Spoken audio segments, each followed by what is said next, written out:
Muita gente acha que o roteiro é o principal elemento de um filme, porque é o que contém a história do filme. Sim, é perceptível porque de muitas pessoas pensarem assim, já que a maioria dos filmes mais populares do mundo trabalham em contar histórias mesmo. Mas na verdade, o roteiro exerce uma função mais específica do que essa. Ele é como se fosse um mapa pelo qual o diretor, junto da sua equipe técnica, vai usar para que possa encontrar o melhor caminho para a realização da sua experiência cinematográfica. E a leitura dos roteiros do diretor brasileiro Kleber Mendonça Filho deixa isso muito claro.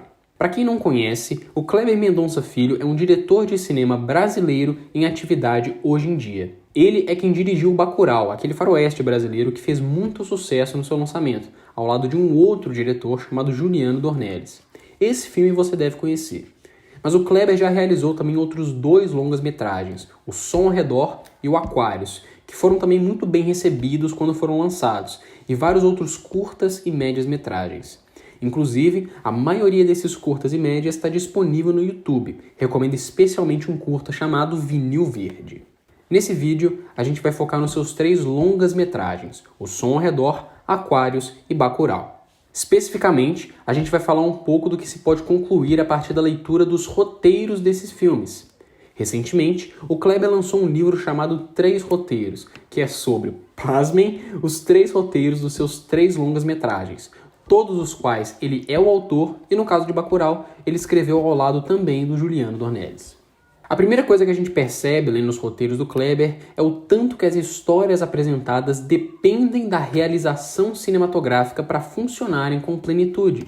Sim, dá para ler os roteiros como se fossem livros, como se fossem narrativas literárias, mas já dá para ver que se tratam de textos feitos para serem filmados. São histórias que pedem para se tornarem imagens sonoras em movimento. A começar por um linguajar altamente técnico dos textos. Só de bater o olho, já dá para ver que não é mesmo um texto feito para ser lido, mas sim para ser usado como instrumento de filmagem. Tá vendo essas palavras aí, esse traveling lateral, cortar para e tal?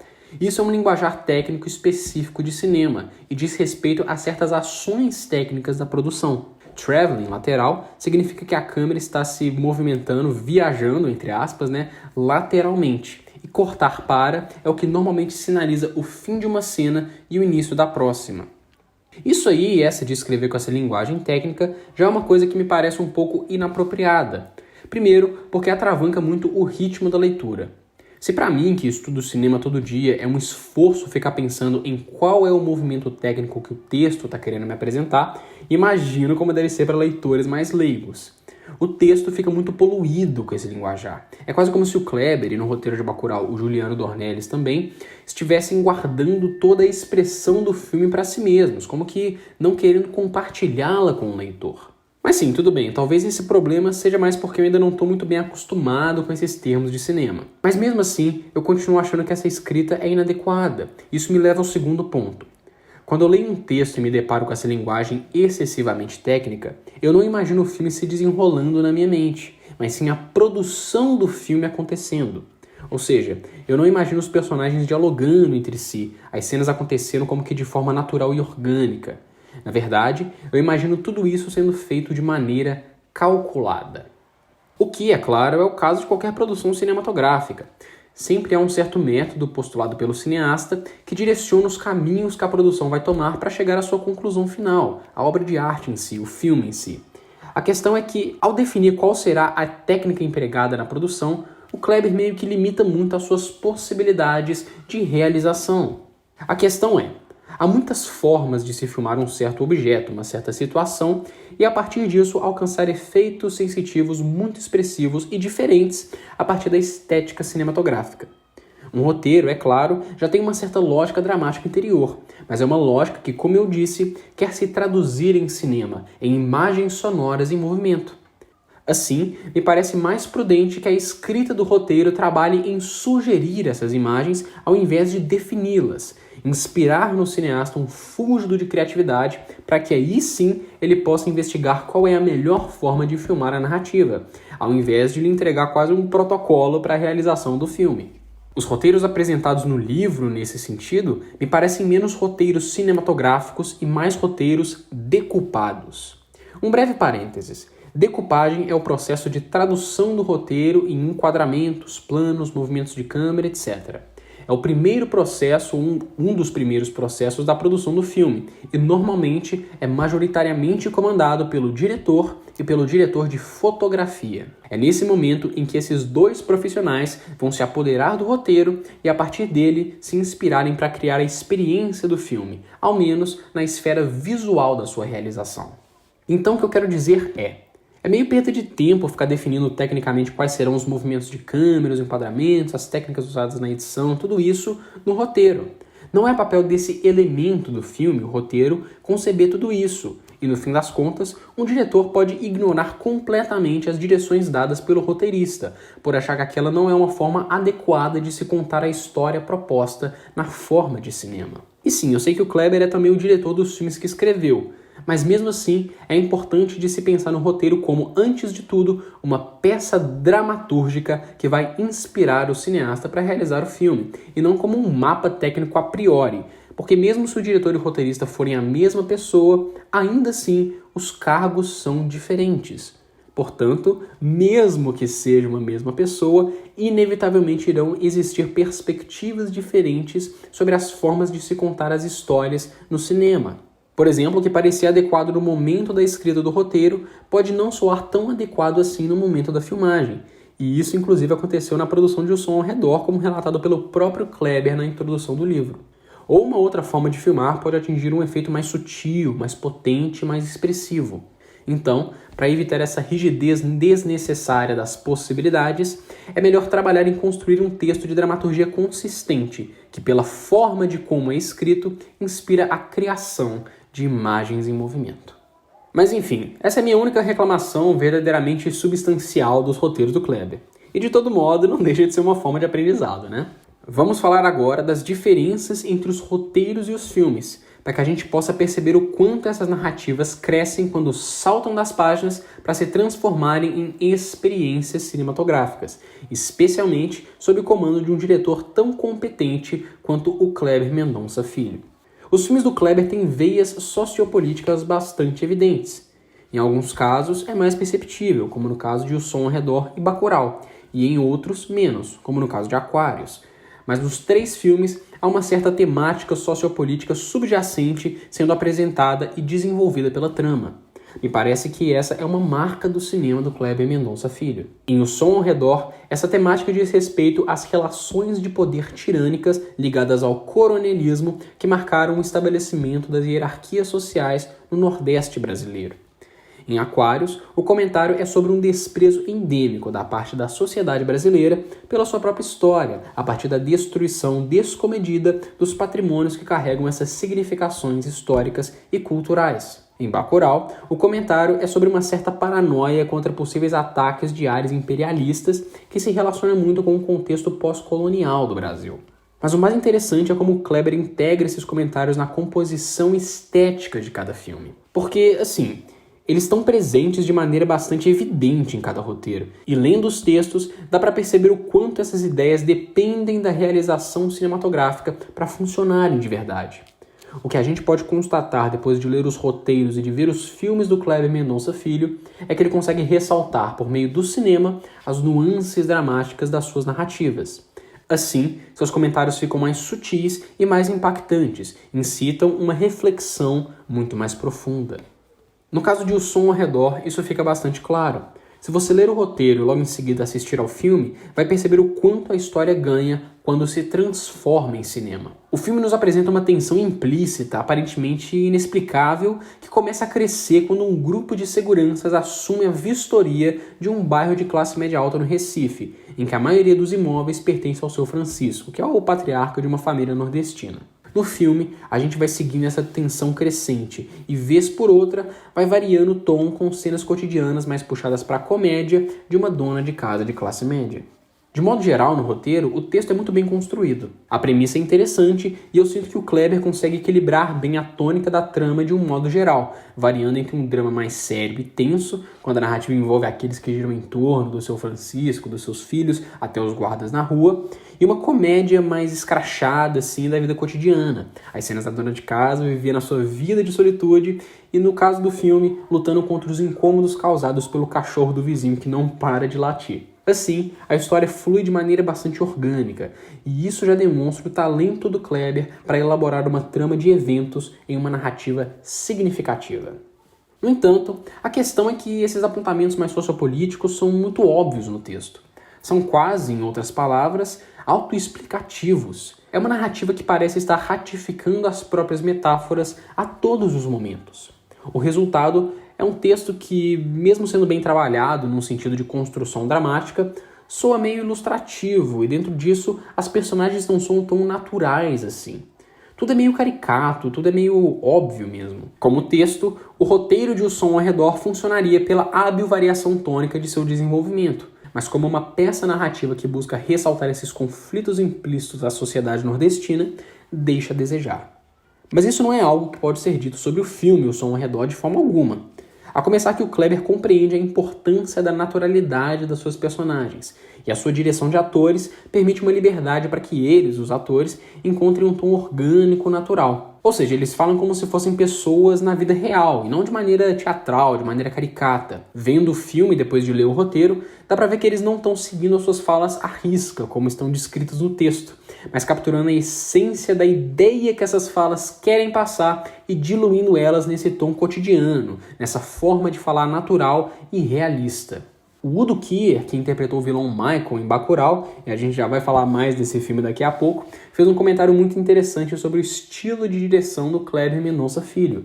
Ele disse o seguinte: ele não quer que você atue, ele quer que você viva a personagem. Isso é muito interessante e especialmente revelador no caso de O Som ao Redor. O que o filme faz com essa história, dessa tensão que cresce no cotidiano de um bairro do Recife, é justamente isso. Dilui o drama num dia a dia comum, aparentemente despretensioso. Nesse sentido, O Som ao Redor é quase uma crônica em forma de cinema, sobre o Recife e com efeito sobre todo o Nordeste. Em um primeiro contato, não parece haver nenhum conflito que possa ser chamado de central da narrativa. A narrativa, é mais esse emaranhado de situações cotidianas que, ao menos aparentemente, não parecem ser mais extraordinárias do que um dia a dia comum. Tanto que quando eu assisti esse filme pela primeira vez, por indicação de um professor da minha escola, eu simplesmente julguei que esse filme nem tivesse um roteiro, de tão natural e realista que esse filme consegue ser. É realmente impressionante a forma como o Kleber consegue apresentar essa história de maneira tão sutil, e isso torna toda a progressão do filme muito mais potente em termos dramáticos e muito expressiva em termos cinematográficos. Só que mesmo assim tem essa tensão que paira no ar. O filme sempre deixa a impressão de que um conflito de proporções muito maiores do que esse cotidiano que é apresentado está acontecendo, e que alguma coisa vai estourar a qualquer momento. O filme faz muito uso de closes, esses enquadramentos muito próximos do rosto do ator, que detalha bastante as suas expressões, além de usar muito silêncio e de prolongar bastante as imagens, fazendo com que as interações por trás das falas aflorem e pairem no ar. O trabalho dos atores nesse sentido é primoroso. Eles conseguem conceber personalidades muito marcantes e muito realistas. E o melhor é que nenhum deles é exatamente um galã de novela. Todos eles parecem gente comum, do dia a dia comum, e acima de tudo, gente brasileira.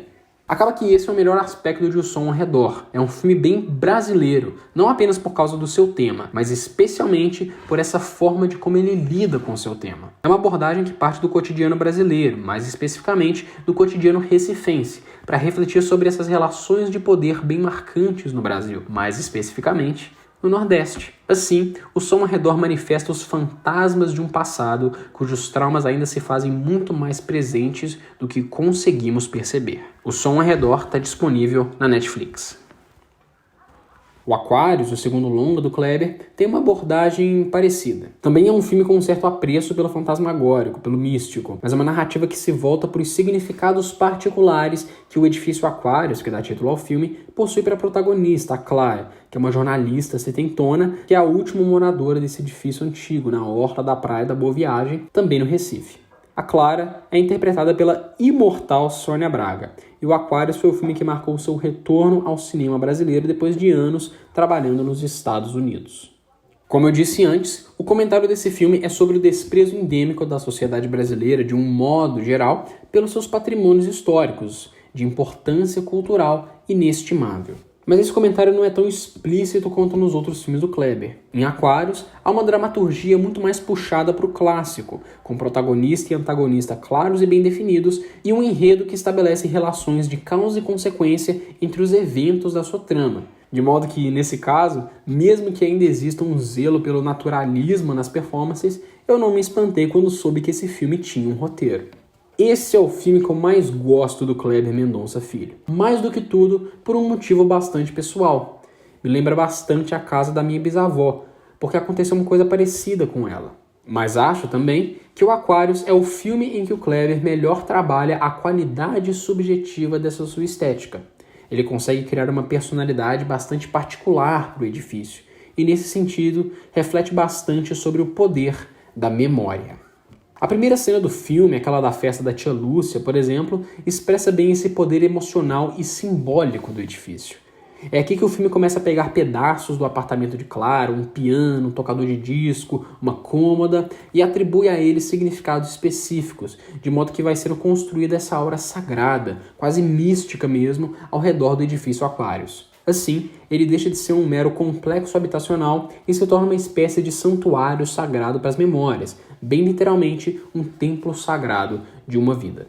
Por meio disso, o filme estabelece um vínculo bastante passional com o espectador. Tendo testemunhado a vida de Clara se conectar com aquele espaço, o desenvolvimento de um afeto bastante intenso e durante o desenrolar da narrativa, a tensão da possibilidade que parece ser cada vez mais iminente da sua destruição e absorvendo todo o subjetivismo que o apartamento oferece nos seus símbolos, de modo que é quase como se o apartamento fosse um artefato que carregasse consigo um poder nostálgico imensurável, começamos a experimentar a narrativa ao lado de Clara. Conforme o seu templo sagrado particular é continuamente ameaçado, sentimos que estamos nós também sendo roubados de algo que nos é muito caro. O importante do roteiro, portanto, era justamente construir uma dramaturgia que girasse em torno desse drama, dessa personagem, antes de passar toda essa qualidade subjetiva que só é possível por meio da realização cinematográfica.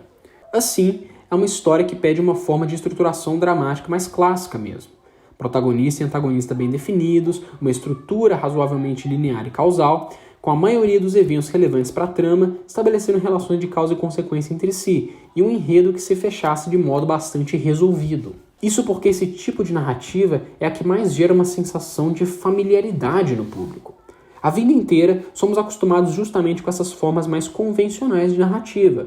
Um personagem principal, um antagonista, um enredo com começo, meio e fim, personagens coadjuvantes, etc. Portanto, quando nos deparamos com uma história assim, fica mais fácil de identificar quem será o nosso foco de empatia, a quem vamos nos concentrar para ser o nosso guia pela narrativa e, com efeito, com quem vamos acabar nos identificando. Da mesma forma que é o caso com o filme, esse roteiro foi o que eu mais gostei. As personagens são muito bem construídas, o enredo é bastante fluido e com boas variações tônicas, ou seja, o texto consegue manejar muito bem o seu fluxo emocional, e os comentários sociopolíticos subjacentes já não são tão óbvios como eram no texto de O Som ao Redor. Em outras palavras, há uma nova sutileza, que ao meu ver joga dentro dessa necessidade de um maior subjetivismo estético do filme, que na minha opinião é o maior trunfo dele, o que o torna belo e com efeito me desperta memórias muito subjetivas e afetuosas também. Aquarius, junto com O Som ao Redor, está disponível na Netflix. Por último, a gente tem o Bacurau, que de longe é o longa-metragem de mais sucesso do Kleber Mendonça Filho. Esse filme, como eu já disse algumas vezes, ele realizou ao lado do Juliano Dornelles, que já tinha trabalhado com o Kleber como designer de produção, tanto no Som ao Redor e no Aquarius, quanto em um outro curta-metragem do Kleber chamado Recife Frio, que inclusive está no YouTube completo e de graça. Esse é recomendadíssimo. Se a gente for pensar na forma narrativa do filme, a trajetória que levou o Kleber de O Som ao Redor ao Bacurau é muito interessante. O primeiro longa-metragem, O Som ao Redor, Dá pra dizer que é um filme brasileiro não apenas pela obviedade de ser uma produção nacional, mas porque trabalha com uma psicologia interna bem intrinsecamente brasileira. Para além de servirem o fluxo emotivo do filme, os núcleos dramáticos desse cotidiano recifense de O Som ao Redor se conectam por estarem todos eles ligados às influências das relações de poder que marcaram a construção do Nordeste brasileiro. Assim, não apenas o filme mas parece ser muito particularmente pertencente ao Brasil, ao contexto sociocultural nacional. No caso de Aquários, não é que esse filme não seja brasileiro. Sim, ele tem uma identidade aparente bastante brasileira. Sua ambientação, sua atmosfera nostálgica, com o uso de canções de MPB, certas relações familiares e interpessoais que são bem específicas da nossa cultura, e se conecta num sentido sociopolítico com uma certa particularidade do país, aquela coisa lá do desprezo endêmico nos patrimônios culturais que eu falei mais cedo. Mas a questão é que isso acaba ficando em um segundo plano, já que o filme busca mais construir essa conexão subjetiva de Clara com o edifício Aquários, e por causa disso, o filme busca uma forma narrativa mais clássica para atingir os seus efeitos estéticos. Nesse sentido, Bacurau possui similaridades com ambos os filmes, se construindo a partir dessas especificidades dos seus antecessores. Dá para dizer que isso revela bastante sobre o processo criativo do Kleber durante esses dois filmes e como o interesse dele por certas formas narrativas foi evoluindo ao longo do tempo. De maneira similar a Aquários, Bacurau também busca um convencionalismo narrativo bastante evidente. Mas no caso de Bacurau, são especificamente as convenções do cinema de gênero. Basicamente, Bacurau é um western à brasileira, com elementos de ficção científica e até de terror. E de modo similar ao Som ao Redor, Bacurau busca se conceber a partir de certas particularidades da cultura brasileira, sobretudo da cultura nordestina. Mas enquanto o Som ao Redor trabalha essas relações de modo implícito, Bacurau usa delas de modo frontal e explícito para construir o seu espetáculo cinematográfico de western brasileiro. Aliás, eu acho que é justamente por causa desse apego explícito à cultura nordestina que Bacurau funciona tão bem, apesar de alguns problemas na sua dramaturgia que a gente já vai comentar sobre. Em outras palavras, é a valoração da cultura nacional de uma brasilidade sem escrúpulos e sem artificialidades banais que potencializa a expressão dramática da narrativa. No roteiro, o que fica mais evidente é que o Kleber e o Juliano estão construindo personagens com uma mitologia particular, meio que inserindo convenções narrativas do western em um contexto brasileiro. Assim, o Bacurau tem um potencial icônico próprio muito único, que os outros dois longas-metragens do Kleber não têm. A narrativa de Bacurau, por se apoiar no gênero, ressoa com um grande público tanto porque este reconhece as convenções do gênero, todo mundo sabe como é um filme de western, quanto porque o público consegue identificar o filme como genuinamente brasileiro. Assim, a gente tem todos os elementos que compõem um clássico western. Uma ambientação no deserto árido, um vilarejo pacato, atiradores fora da lei e conflitos armados. Tudo isso gera na mente do público uma imagem de um western clássico. E a partir dessas convenções, Bacurau sedimenta o Brasil. O deserto árido é o sertão nordestino. Aliás, o espectador atento vai notar que o filme se passa em algum lugar no oeste de Pernambuco. Os foras da lei são tanto os antagonistas, o grupo de atiradores clandestinos estrangeiros, e o Lunga, que é um anti-herói em conflito direto com problemas sociais e até políticos que assolam o Nordeste.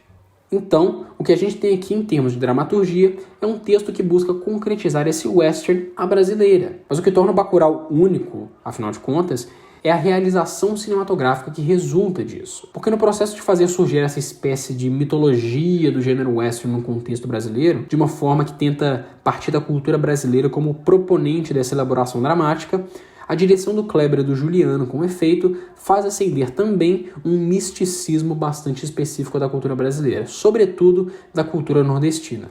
E isso não apenas pelas metáforas mais óbvias que o filme apresenta, que eu não vou falar aqui porque é spoiler, mas principalmente porque o filme acredita nesse apreço e nesse resgate da cultura nacional como uma força unificadora contra as ameaças externas de destruição.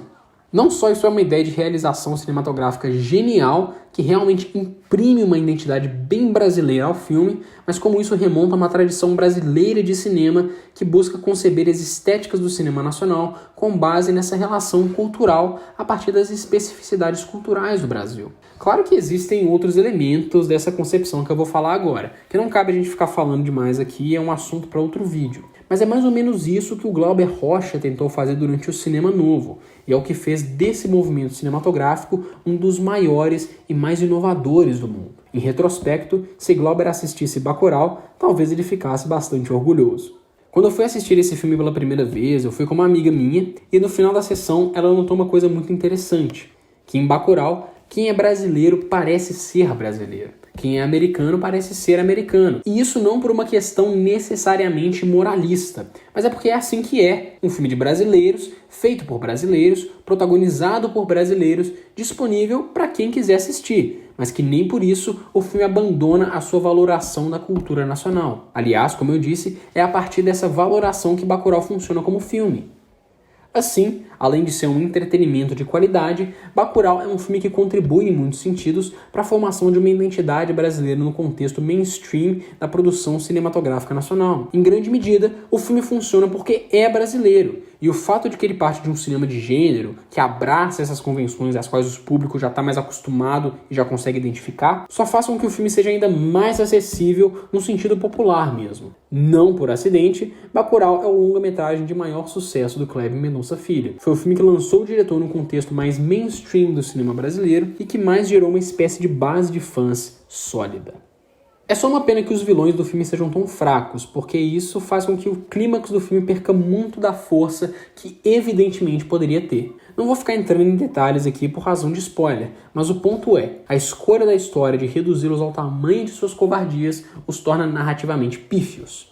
Eles deixam de ser uma ameaça consistente e perigosa e se tornam um bando de covardes. É ainda mais uma pena porque o líder dos forasteiros é ninguém menos que o Udo Kier, uma das maiores caras de mal do cinema mundial. Mas a caracterização dos vilões desperdiça muito da sua potência como ator. Sim, eu percebo que existe um comentário político aí.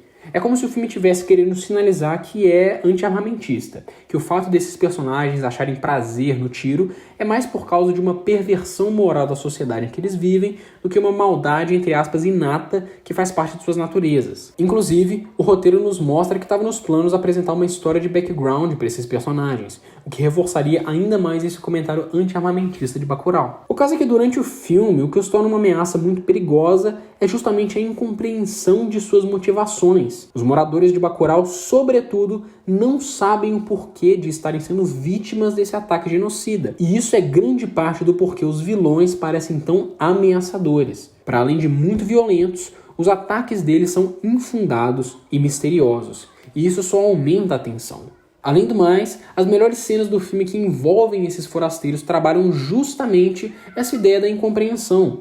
Eu não vou me aprofundar aqui por razões de spoiler, mas a primeira é aquela cena na sala de reuniões com os dois motoqueiros sulistas, e a segunda é a melhor cena do filme, aquele embate de diálogo entre o personagem do Udo Kier e a personagem da Sônia Braga. Uma cena que ganharia muito, mas muito mais tensão caso a caracterização dos vilões não fosse tão fraca.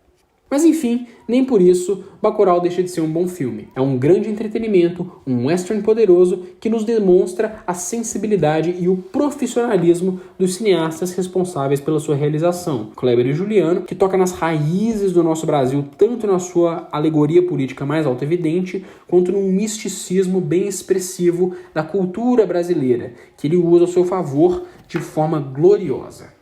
Afinal, usar o gênero do western com pitadas de ficção científica e terror para trabalhar uma simbologia brasileira realmente foi uma ideia genial. O Bacurau está disponível no Telecine Play. Esse vídeo já está gigante e mesmo assim a gente ainda está na superfície de tudo que dá para falar sobre a relação entre os roteiros e os filmes do Kleber Mendonça Filho. Isso só nos mostra a quantidade de conhecimento, aprendizado que só esses 3 roteiros podem nos oferecer. E isso porque a gente está falando de só 3. Imagina com a leitura de outros diretores, é aprendizado que não acaba mais. Mas enfim, eu espero que você tenha se interessado por ler os textos e em seguida assistir aos filmes do Kleber. Vai ser uma experiência bastante esclarecedora no que se tem ao processo de realização do cinema e principalmente vão ser experiências e tanto.